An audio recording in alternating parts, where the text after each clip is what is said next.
Excuse me. I'm sorry. You have the most sort of like bubbly, elegant look about you. Who are you? That's Todd. Nice to meet you. I love your look. Thank you. I don't even know what to do with you right now. I want to say such cheesy things. Where are you headed right now? You're doing that already. Am I? I'm so sorry. Where are you headed right now? I'm going to my house to do some stuff and go for a run. Where are you going? Where am I going? At the moment, I'm enraptured in meeting a very cute, elegant, interesting girl. After that, probably, get a snack, take a run, take a nap, go out, the usual. Yeah. Oh, that's good. Sounds like a good time. I'm always a good time. And you? Yeah. Yeah. I'm having a good time too. Come here. Give me your arm. This will be better. Oh. Better. Yeah, much better.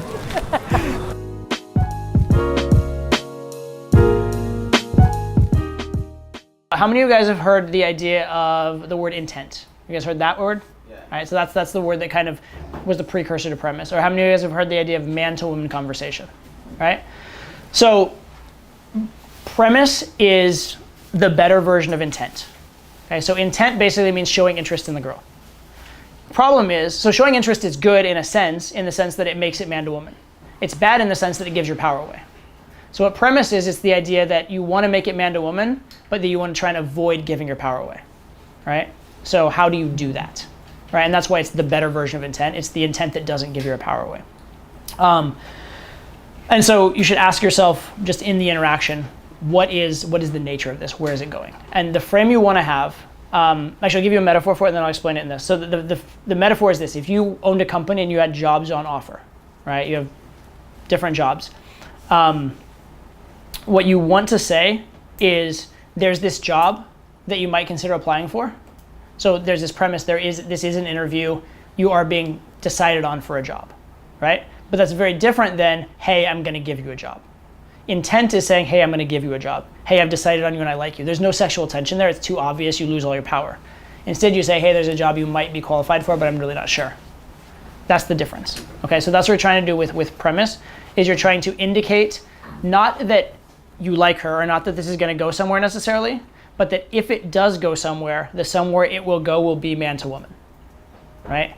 If we do get along, sex will be involved in that. That's what premise is. It's not saying we're going to get along. It's not saying I necessarily like you, but it's saying like the role that you will fill in my life, if I decide I like you, will be a sexual one, right? And that's how you don't give your power away, because you're not giving them the role, you're just indicating it exists. Does that kind of make sense? Yeah.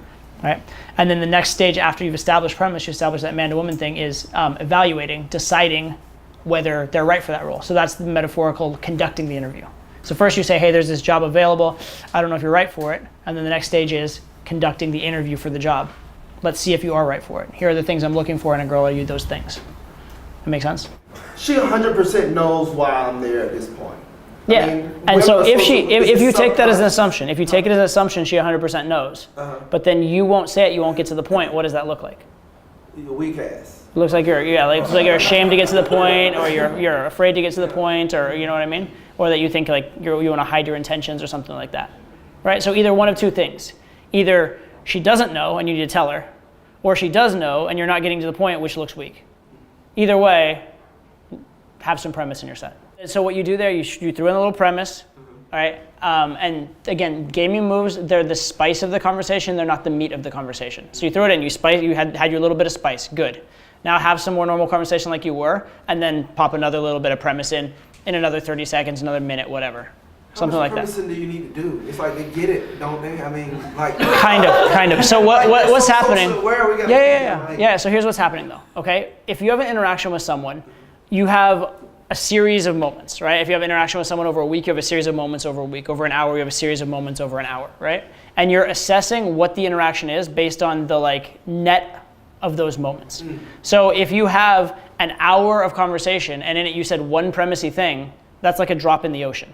It makes sense? Gotcha. If you'd had 3 minutes of conversation, you said 2 or 3 premisey things, that's a lot, and now it's like almost like, it's right at the limit, you maybe need to like back it off a little bit. Okay, but it's clear that premise exists, right? And so what she's doing is she's assessing like what has the conversation been like of its overall nature, and by that she's determining, are we acquaintances, are we friends, are we strangers, are we lovers, right? And so let's say you show premise. Let's say you open, like a lot of guys think this, right? Hey, I thought you're cute, I wanted to meet you. Well, I showed premise on the open. Now can I not just go for an hour and just have like casual, like ask her questions conversation? I did show premise, doesn't she know it's there? No, because as she looks at like the bulk of the conversation, she has one sample of premise and an hour of non-premise. And also, the more recent stuff matters more. So you have one bit of premise way back there, and then you have an hour of non-premise.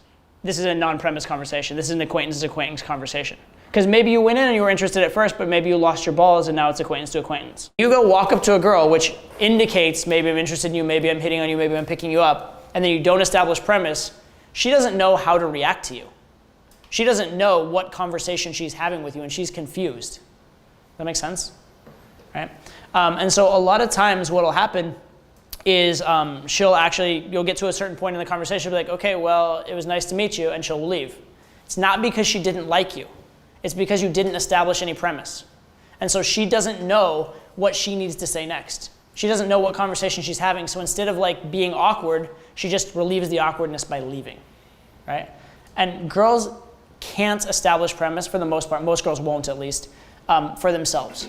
Because if they get it wrong, if they assume that a guy likes them and they start hitting on him and they're wrong, they look really slutty and it's really embarrassing for them, right? And so they usually won't do that. They want you to make it clear what conversation you're having so they know how to play that role, right? If it's ambiguous and confusing, they leave to avoid the awkwardness.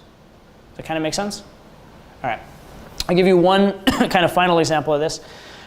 This is actually something that happened to me. So you guys may have seen a couple of times throughout the course of yesterday, basically, and today, guys coming up and, I don't know, presenting their business card and saying they're connected. Or being like, hey, Todd, I know you from the internet and shit like that, right? So the nature of being me means I get a lot of random guys coming up to me and greeting me who I don't know. And so I was in New York at like a restaurant. I think it was like either like a sushi or ramen place, some Japanese restaurant, I think. We just gotten the check. My friend had walked out the door. I was still kind of inside the restaurant, about to walk out after him. And this guy like stops me. He's like, hey. And so I expected to be like, hey, are you Todd? Or hey, do I know you from YouTube? Or hey, I love your stuff. Something like that, right? He goes, hey. I'm like, okay, I'm ready for it. I'm like, hey, what's up? And then instead of anything like that, he goes, so hey, did you see the basketball game? Like, what?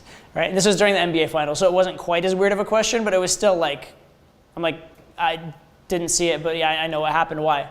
He's like, oh, this is a really good game. You should watch it. I'm like, okay, cool. And then I like turned to leave. He's like, so it's been really like warm out like lately.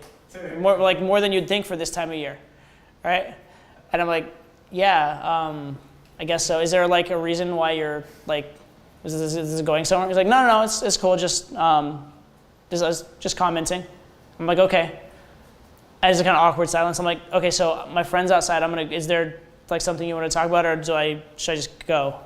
And he's like, man, like, can you just like talk and be normal? Like, what? Can someone just talk? I'm like, all right, dude. It's nice meeting you. I'm gonna go talk to my friend now. All right. Now that's a fucking weird conversation, yes? All right. Seems really weird. Now, imagine that instead of me having that conversation, imagine me just being a girl. Just put me being a girl and have literally that exact same conversation word for word. Do you think girls have that conversation with guys on a regular basis? Yes. They have that exact same super weird conversation daily. Because it's the guy that walks up to them, and instead of just getting to the point, because he like doesn't want to get to the point, or he doesn't want to be that guy or whatever, he beats around the bush and starts bringing up all these random topics, and it's super weird and it's super awkward, and the girl's like, why the fuck won't he just say what he obviously wants to say? Right? And they think either this guy has no balls and I'm completely unattracted and don't want to talk to him, or whatever he's saying must be so weird and creepy that I want no part of it. Because otherwise, why the heck is he like trying so hard not to say it? Make sense? But I bet that some of you guys have had with a girl the conversation that guy had with me at some point. Right? And what's the problem? You didn't get to the point.